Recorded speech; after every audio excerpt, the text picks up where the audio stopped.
जी नमस्कार दोस्तों, पुनः स्वागत है आप सभी का हमारे YouTube channel think smart study पर।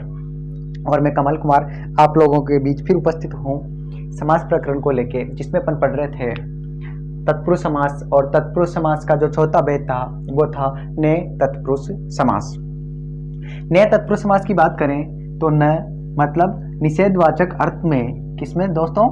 निषेध वाचक अर्थ में किस समास का प्रयोग करेंगे? वो करेंगे ने तत्पुरुष समास का। समास विग्रह की बात करें तो समास विग्रह में क्या होगा दोस्तों?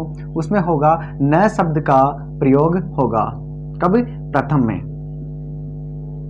या प्रारंभ में क्या होगा? न शब्द का प्रयोग होगा। और जब सामासिक पद की बात करें तो सामासिक पद में न तत्पुरुष समास की बात करें दोस्तों अपन, सामासिक पद के अंतर्गत जो सामासिक पद होगा उसमें अ या फिर अन या फिर ये पूरा वाला अन, इन उपसर्गों का प्रयोग किया जाएगा। और इन उपसर्गों का जो अर्थ होगा न के रूप में होगा, निषेधवाचक अर्थ होगा।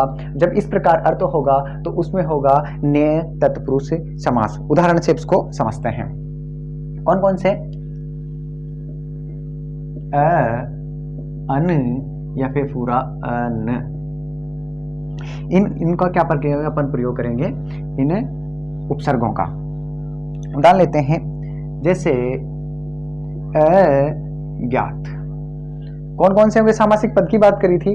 अ है, अ दिख रहा है, ज्ञात है, इसका विग्रह करेंगे तो न ज्ञात, अर्थात जिसके बारे में ज्ञात नहीं हो वो हुआ अज्ञात। इस प्रकार अज्ञात में कौन सा हुआ? तत्पुरुष समास हुआ। लेकिन कौन सा? ने तत्पुरुष समास।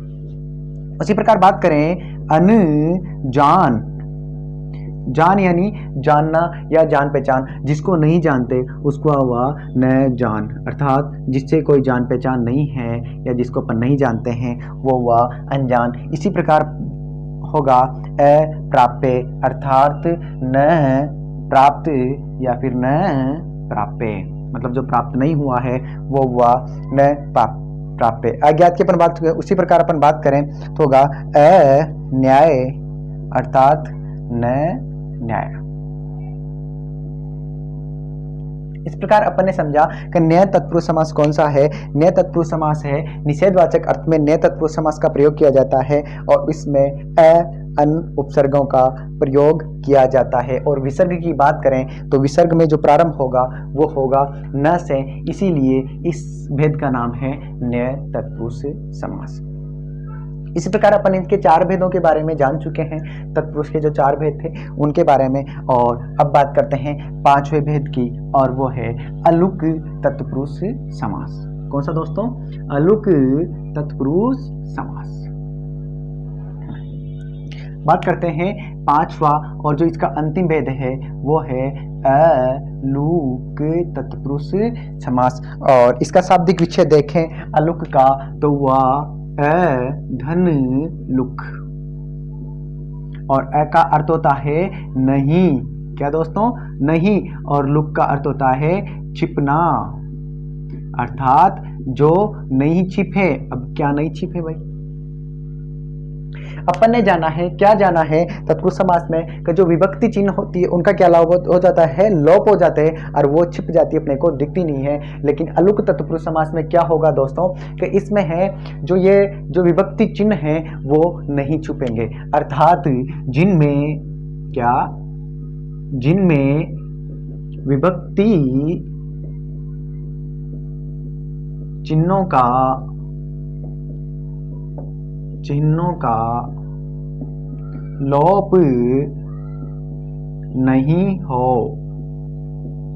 अर्थात जिनका विभक्ति चिन्ह अपने को ऐसे के ऐसे दिखे, उसे क्या कहेंगे? अलुक तत्पुरुष समास कहेंगे। उदाहरण के माध्यम से इसको समझते हैं। उदाहरण लेंगे युधिष्ठिर। पहले भी मैंने ये उसी उदाहरण से आपको समझाया था। कौन सा? युधिष्ठिर। अब इसमें देखिए, इसी पद में आप देखिए कहीं ना कहीं आपको आभास होगा कि युधिष्ठिर मतलब युद्ध में स्थिर, युधिष्ठिर। तो इसका विग्रह तो करेंगे युद्ध में स्थिर रहने वाला अर्थात युधिष्ठिर। लेकिन यहां देखिए विग्रह में दिख रहा है कि ये अपन जब विग्रह करके लिखा तो लिखा युद्ध में स्थिर रहने वाला, परंतु आप अप्रत्यक्ष रूप से देखिए युधिष्ठिर जो पद है इसमें कहीं ना कहीं अपने को आभास होता है कि युद्ध में स्थिर साफ साफ शब्दों में दिखता है, इसीलिए इसको अपन रखेंगे अलुक तत्पुरुष समास के अंतर्गत। और बात करते हैं मन सीज। सीज का अर्थ होता है उत्पन्न होना, मतलब मन में, मन यानी हृदय, मन में उत्पन्न होने वाला। उसी प्रकार होगा धनंजय। क्या? धनंजय। धनंजय धन को जय करने वाला। उसी प्रकार हो जाएगा मृत्युंजय। ठीक है दोस्तों, इनमें अप्रत्यक्ष रूप से कहीं न कहीं क्या दिखेगा दोस्तों, अप्रत्यक्ष रूप से कहीं न कहीं आपको विभक्ति चिन्हों का आभास होगा। चिन्ह नहीं दिखेंगे परंतु क्या होगा, फिर भी इनमें चिन्ह उपस्थित होता है। इस प्रकार के जो उदाहरण होते हैं वो जाते हैं अलुक तत्पुरुष समास में। इस प्रकार अपन ने जो समास है, समास के 5 भेद जाने, एक बार आप इसका स्क्रीनशॉट ले सकते हैं। क्या? समास में अपन ने 5 भेद जाने हैं, जिसमें से पहला था कौन सा? लुप्त कारक तत्पुरुष समास। कौन सा दोस्तों? लुप्त कारक तत्पुरुष समास। लुप्त कारक तत्पुरुष समास। उसके बाद अपन ने पढ़ा कि जो कारक है, कारक कितने होते हैं हिंदी में? संबोधन सहित 8 कारक होते हैं, परंतु इसमें जो प्रथम और जो अंतिम है उन कारक चिन्हों को नहीं लेंगे, और उसके बाद जो 6 कारक बचे वो इसके क्या हैं? उपभेद है, और उन प्रत्येक उपभेद के बारे में अपन ने पढ़ा। उसके बाद जो दूसरा भेद था इसका वो था मध्य पदलोपी या मध्य लोपी, हाँ मध्य लोपी कीजिए, मध्य लोपी तत्पुरुष समास। इसके बारे में अपन ने जाना, क्या जाना कि मध्यम में जो विभक्ति चिन्हों का लोप तो अपन करते ही करते हैं, लेकिन उन चिन्हों के साथ साथ मध्यम में और भी जो पद हैं उनका क्या कर दें? अपन लोप कर दें, तो वो हो गया मध्य लोपी। उसके बाद है जो तीसरा भेद था इसका वो था उपपद तत्पुरुष समास। इसमें अपन ने पढ़ा था उप यानी दूसरा पद, अर्थात दूसरा पद तो इसमें प्रदान होता ही होता है, परंतु वो दूसरा पद क्या है? कहीं ना कहीं निर्भर हो किस पे? प्रथम पद पर। प्रथम पद के बिना उस दूसरे पद का कोई अस्तित्व नहीं होता है। इस प्रकार ये था अपना तीसरा भाग, वो था उपपद तत्पुरुष समास। इस प्रकार चौथा भेद अपन ने जाना वो था ने तत्पुरुष समास। और ने तत्पुरुष समास में अपन ने जाना ये किस में होता है? निषेधवाचक में होता है। और जो इसका अंतिम भेद था वो था अलुक तत्पुरुष समास। और अलुक की बात करें ए यानी नहीं, अलुक यानी छिपना, अर्थात विभक्ति चिन्ह जहाँ छुपे हुए नहीं दिखाई देते हैं, अप्रत्यक्ष रूप से कहीं ना कहीं अपने को दिखते हैं, तो उसमें वह अलुक तत्पुरुष समास। इसी के साथ अपना तत्पुरुष समास पूर्ण होता है। और जो समास का तीसरा भेद था वो है पद प्रधानता की आधार पर मैं बात करूं तो वही जिसका उत्तर पद प्रधान हो, तो उसमें अपन ने 3 समासों के बारे में जाना था, जिसमें से पहला था तत्पुरुष समास और जो दूसरा था वो था कर्मधारय समास, और इसमें जो तीसरा होता है वो होता है द्विगु समास। तो बात करते हैं तीसरे भेद की। समास के तीसरे भेद की ओर अपन बढ़ रहे हैं समास की श्रृंखला में, और जो तीसरा भेद था वो था कर्मधारय समास। कर्मधारय समास। अब बात करते हैं इसमें भी कौन सा पद प्रदान होगा दोस्तों? इसमें भी दूसरा पद प्रदान होगा। पद प्रधानता की बात करें तो इसमें भी कौन सा? द्वितीय पद प्रधान। परंतु इसमें अपन बात करेंगे विशेषण और विशेष्य से संबंधित। क्या दोस्तों? विशेषण विशेषण और विशेष्य। जैसे अपन पदों की बात करते हुए जा रहे हैं, और समास में क्या होता है कि समास में यही होता है कि इसमें पद होते हैं पहला और दूसरा पद। कौन सा दोस्तों? पहला और दूसरा पद। लेकिन इनमें क्या होते हैं, इस जो कर्मधारय समास है इसका जो पहला पद मतलब एक पद होगा विशेषण, जो पहला पद होगा विशेषण और दूसरा विशेष्य। ठीक है दोस्तों, विशेषण और विशेष्य, एक पद तो होगा विशेषण पद और एक होगा विशेष्य पद, और उन दोनों में संबंध होगा। या ये विशेष्य क्या है?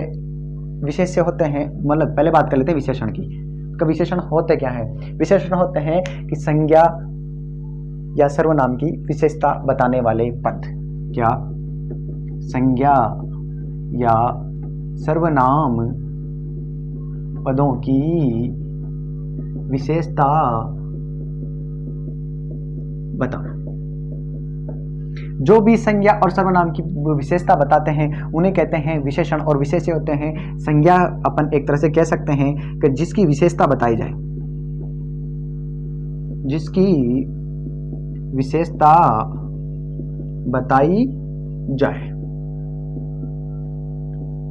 जैसे मैं बात करूं काला लड़का, काला लड़का, या फिर मोटा या मोटी लड़की। क्या दोस्तों? मोटी लड़की। अब एक बार आप इनमें ही बताइए कि इसमें विशेष्य क्या है और विशेषण क्या है।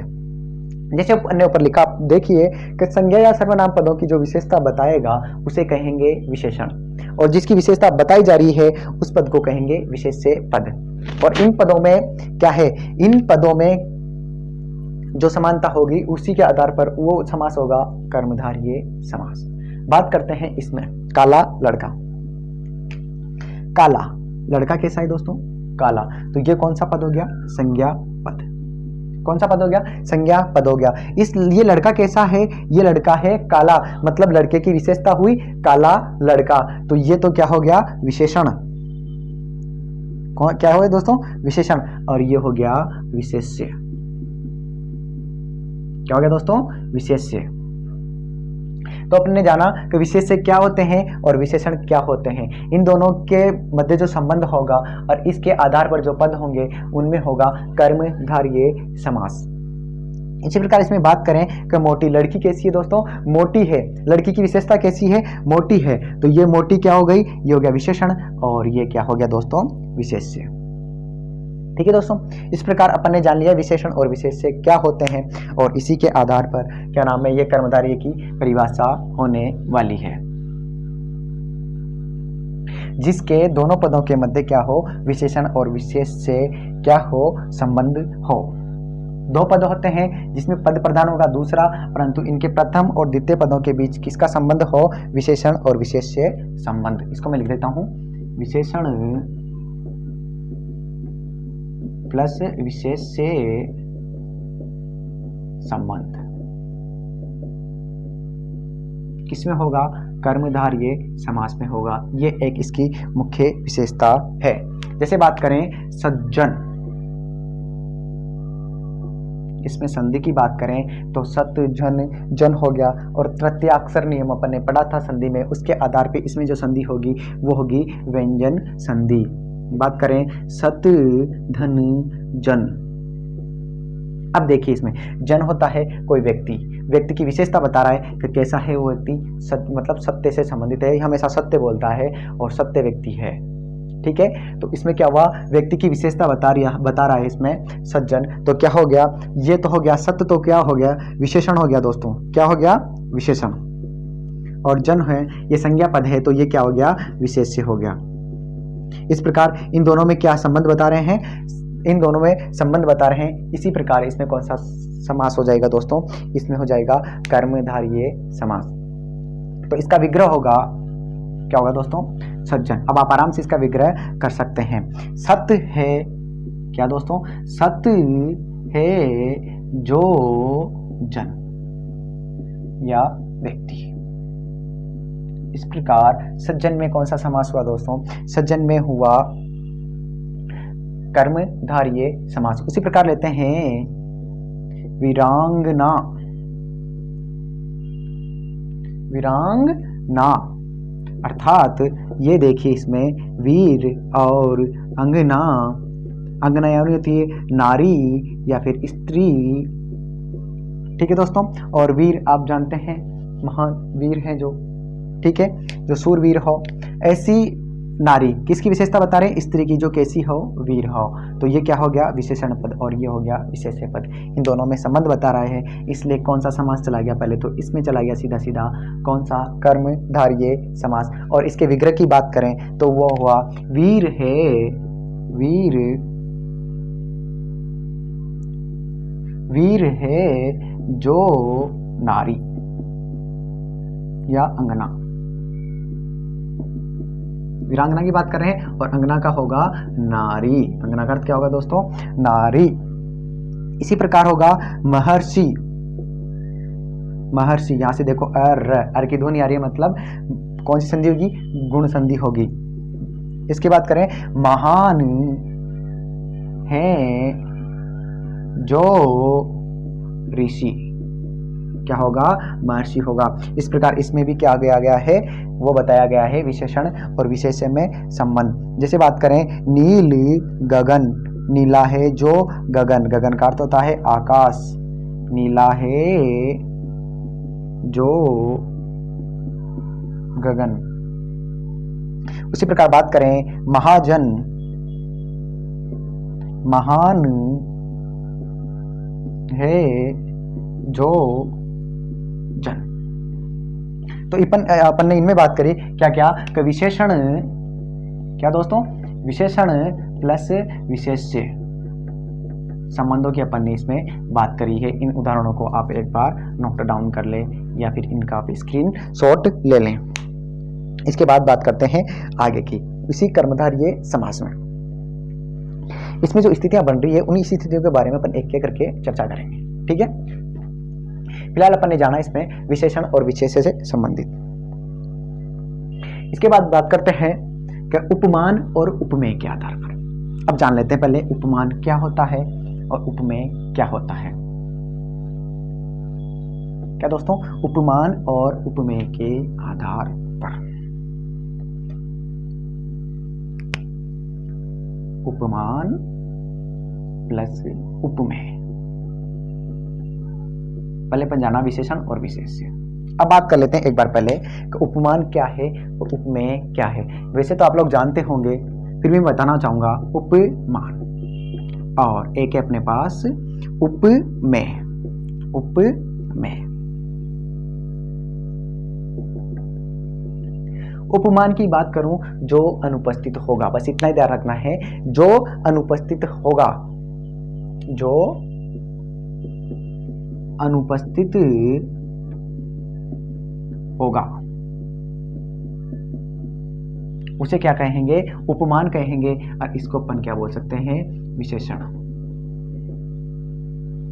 ठीक है। उपमेय की बात करूं तो उपमेय होगा जो उपस्थित होगा,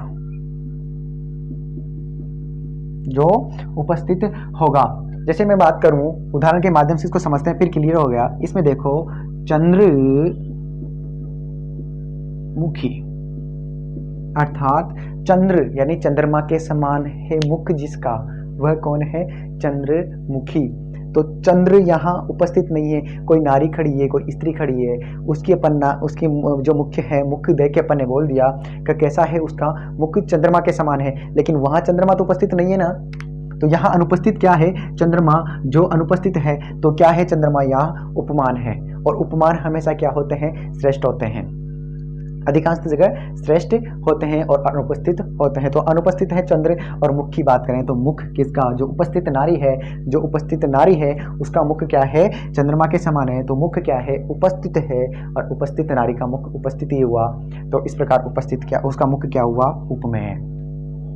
जो अनुपस्थित होगा वो होगा उपमान, और जो उपस्थित होगा वो होगा उपमेय। उम्मीद करता हूँ उपमान और उपमेय आप समझ पाए होंगे। और भी अपन जो उदाहरण लेंगे उसके आधार पर आसानी से समझ जाएंगे। एक बार इनको आप लिख लें या स्क्रीनशॉट ले लें, ठीक है। बात करते हैं उपमान प्लस उपमेय की, जिसमें से उदाहरण के माध्यम से इसको समझते हैं।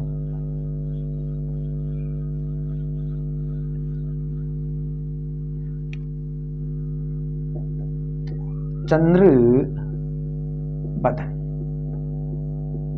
अब आप ही देखिए, चंद्र, चंद्र का अर्थ है यहां चंद्रमा। चंद्रमा के समान है बदन जिसका, क्या है? चंद्रमा के समान है बदन जिसका, वो हुआ चंद्र बदन। चंद्र के समान, चंद्र के समान बदन।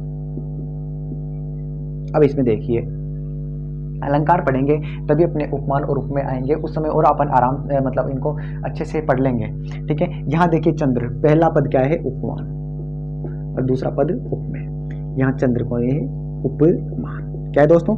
उपमान। और इधर बदन है जो उपस्थित है, और ये है उपमेय। इस प्रकार उपमान उपमेय की स्थिति के आधार पर चंद्र के समान बदन अर्थात चंद्र बदन। और इसमें हुआ कौन सा समास दोस्तों? कर्मधारय समास। किसके आधार पर? उपमान उपमेय के आधार पर। बात करते हैं अन्य उदाहरण की, जैसे पिक बयनी, पिक बयनी। पिक का अर्थ होता है कोयल, कोयल की आवाज होती है मधुर, ठीक है। और बयनी का मतलब होता है बोलना या फिर वचन। तो इसका विग्रह हुआ, वो हुआ पिक के समान बयनी। पिक मतलब हुआ कोयल, पिक के समान बयनी। बयनी यानी होती वाणी, अर्थात जिसकी वाणी कैसी हो, किसकी?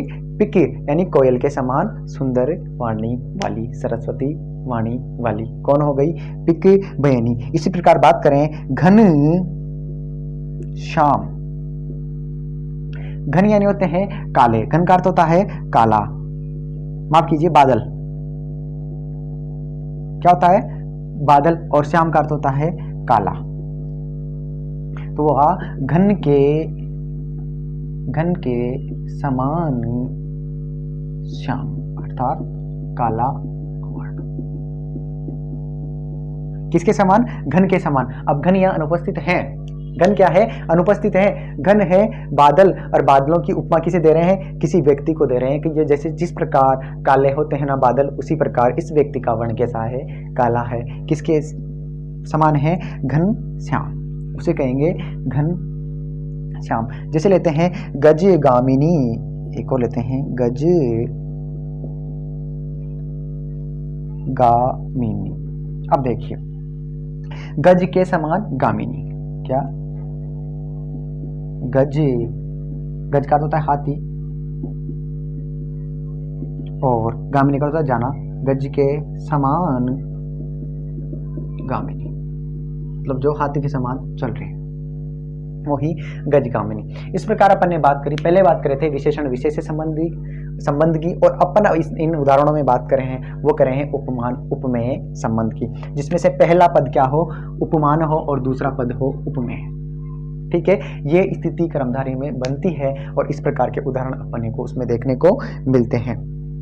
इसके बाद एक बात सोचिए कि अगर उपमान और उपमान पहले है और उपमेय बाद में है, तो क्या इसमें उल्टा नहीं हो सकता? बिल्कुल उल्टा भी हो सकता है। और उसके क्या होगा कि जो पहला पद होगा वो होगा उपमेय, और जो दूसरा पद हो जाएगा वो जाएगा उपमान। इसके उदाहरण भी अपन समझ लेते हैं, एक बार इसको आप नोट डाउन कर लें, ठीक है दोस्तों।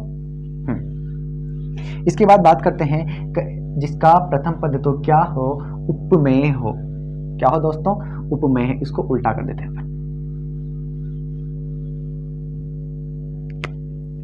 क्या हो? उपमेय हो, मतलब जो उपस्थित हो, और होगा उपमान। पहले इससे अपन विपरीत बात कर रहे थे, और अब अपन उल्टी बात करेंगे। उपमान उपमेय को आपको समझाने की आवश्यकता नहीं है। जैसे बात करें देह लता। अब यहाँ जो शरीर है, किसी के शरीर की बात कर रहे हैं, वो कैसे हैं? लता के समान है। अब यहाँ लता क्या है? द्वितीय पद क्या है? ये द्वितीय पद क्या है? ये हो गया उपमान, और इसमें जो देह है ये क्या हो गया? उपमेय। देह है किसी का शरीर उपस्थित है, उसके शरीर को देखते हुए कोई नायक नायिका के शरीर को देखते हुए कह रहा है कि उसका शरीर किसके समान है? उसका शरीर है लता के समान, कोमल है, ठीक है, जैसे लता ऐसे खाई हुई होती है बैंड, उसी प्रकार वो कुछ बैंड खाई हुई सी प्रतीत हो रही है। और उसमें हुआ, उसको उसने कहा, क्या कहा, देह लता, मतलब उसका जो शरीर है लता के समान है, कोमल है, थोड़ा लचीला है। तो उसमें कौन सा हुआ, इसमें हुआ कि देह हुआ उसमें उपमेय और लता हुआ इसमें उपमान। क्या, देह लता। इस प्रकार बात करूं तो इसमें रूपक अलंकार होता है, और जो पहले की अपन स्थिति पढ़ी थी उसमें होगा उपमा अलंकार। उपमा अलंकार में उपमान पहले होता है और बाद में क्या होता है दोस्तों, उपमेय होता है, और रूपक में क्या होता है, ये थोड़ा उल्टा होता है। इस प्रकार भी आप इनको समझ सकते हो जब अलंकार होंगे, और इनके बारे में अपन पढ़ लेंगे। फिलहाल आप इतना ही समझे कि पहले क्या होगा, पहले होगा इसमें उपमेय और बाद में होगा उपमान। और उपमान क्या है, लता, और इसका देखेंगे तो देह रूपी लता, उसका देह शरीर है जो किसके समान है, किसके रूप के आधार पर है, वो है लता के आधार पर। बात करें नयन कमल, अब नयन उसके उपस्थित हैं और उसके नयन कैसे हैं, नयन रूपी कमल। कैसे दोस्तों, नयन रूपी कमल। उसी प्रकार बात करें चरण कमल, चरण कमल, और क्या हुआ, चरण रूपी, चरण रूपी कमल। और भी अन्य उदाहरण है जो आप किसी भी पाठ्य पुस्तक में देख लें। तो इसमें इतना सा हुआ कि पहली जो स्थिति बनी थी वो थी पहला पद विशेषण हो, दूसरा पद विशेष्य हो। इस प्रकार के जो भी उदाहरण होंगे वो किसके अंतर्गत आएंगे, वो आएंगे कर्मधारय समास के अंतर्गत। उसके बाद बात करें कि पहला पद उपमान हो और दूसरा पद कौन सा हो, उपमेय हो, वो भी किस में आया, उपमान जो अपने अलंकार है उससे संबंधित जो भी पद होंगे, जो उदाहरण होंगे वो जाएंगे कर्मधारय समास में। उसके बाद अपन ने बात करी कि पहला पद तो क्या हो, उपमेय हो, और दूसरा पद क्या हो, उपमान हो, वो भी किस में जाएगा, कर्मधारय समास में। अब एक बात बताइए दोस्तों, अगर इस प्रकार हो सकता है तो क्या दोनों जगह उपमान उपमान नहीं हो सकता?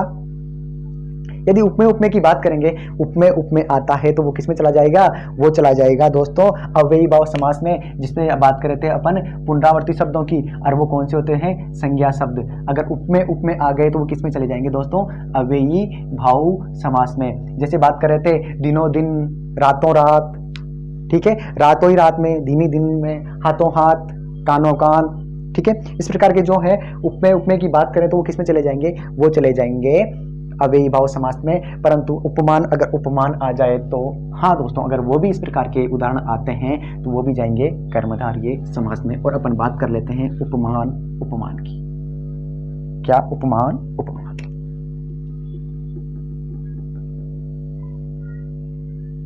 कोई है लाल होता है, लाल कलर का, तो उसे क्या कह देते हैं अपन, लाल कहते हैं, लाल।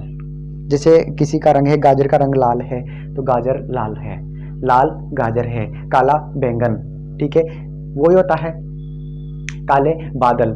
जो रंग है वो विशेषता बता रहे हैं। और जैसे इसके उदाहरण से समझते हैं, चले उपमान उपमान में जैसे वजह है, उदाहरण की बात करते हैं, लाल सुर्ख। क्या दोस्तों, लाल सुर्ख, अर्थात लाल है जो सुर्ख है, जो लाल है और सुर्ख है जो, मतलब अत्यधिक लाल। क्या, अत्यधिक लाल।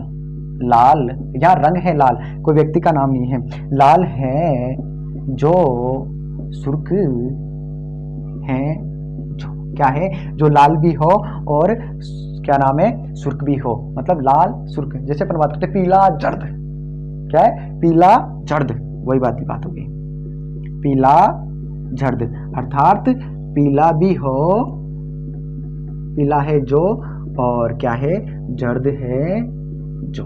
इस प्रकार इसका विग्रह होगा। और भी होते हैं, जैसे अपने व्हाइट बोर्ड की बात करें तो क्या है, सफेद झक, क्या है, सफेद झक, अर्थात सफेद भी, सफेद है जो, और झक, क्या, झक है जो। जैसे डिंगल में बात करें, जैसे सफेद झक को क्या बोलेंगे, दौड़ो फट, यही बोलेंगे दोस्तों, क्या बोलेंगे, दौड़ो फट। वो भी किस में चला जाएगा, उपमान प्लस उपमान में चला जाएगा, और ये हो जाएगा कर्मधारय में। और भी जैसे काला कुट, क्या, काला कुट, अत्यधिक काला, मतलब उसका अर्थ होता है अत्यधिक काला। इसमें होता है शीतोष्ण, शीत है जो और उष्ण भी है, क्या, शीतोष्ण, अर्थात शीत है जो, उष्ण है जो। इस प्रकार यदि उपमान उपमान से संबंधित जो भी प्रश्न आए वो क्या होंगे, वो जो पद आएंगे वो किसके अंतर्गत जाएंगे, वो जाएंगे कर्मधारय समास के अंतर्गत। इस प्रकार कर्मधारय समास की जो भी स्थितियां थी अपन ने एक एक करके पढ़ी है, एक एक करके जानी है, एक एक करके समझा है और प्रत्येक को उदाहरण के माध्यम से अपन समझे हैं। और मैं यही उम्मीद करूंगा कि आपको यह सब समझ में आएगा या आया होगा। यदि आया है आपको समझ में तो आप कमेंट बॉक्स में कमेंट जरूर करें। ठीक है दोस्तों, बात करते हैं जैसे इसकी स्थितियों की एक बार और चर्चा कर लेते हैं। अपन ने पढ़ा विशेषण विशेष से संबंध अपन ने पढ़ लिया इसमें, और जो दूसरी स्थिति थी इसकी वो थी उपमेय। पहला पद कौन सा हो, उपमान, और दूसरा हो उपमेय। और एक जो तीसरी स्थिति पढ़ी थी वो थी पहला पद क्या हो, उपमेय हो, और दूसरा पद क्या हो, उपमान हो। ठीक है, और जो चौथी स्थिति पढ़ी अपन ने उपमान और उपमान। और जो पांचवी स्थिति इसमें करें तो वो जाए उपमेय, या फिर उपमेय यदि कर दें तो ये किस में चला जाएगा, अव्ययी भाव में। और इसके उदाहरण की बात करें तो वो होगा, क्या होगा, दिनों दिन, रातों रात। इस प्रकार के उदाहरण इसमें चले जाएंगे। और उपमान उपमान की बात करें तो अपने वाला था जैसे सफेद झक। उपमेय ऊपर के अपन एक एक करके इनके उदाहरण जान चुके हैं। जैसे बात करें उपमान और उपमेय, चंद्रमुख, और इसमें बात करें तो मुख चंद्र हो जाएगा। इसमें होगा उपमा और इसमें होगा रूपक। इस प्रकार अपन ने क्या जाना, इसमें बात करें जैसे लाल मिर्च, इनके उदाहरण एक एक करके लिए अपन। इस प्रकार अपन ने क्या जाना, कर्मधारय समास जाना, जिसका द्वितीय पद प्रधान होता है और जो उसमें स्थितियां बनती है ये बनती है। ये नहीं करेंगे, ये इसमें नहीं आएगा, ये इसमें नहीं जाएगा। ये क्या होगा, अव्ययी भाव होगा।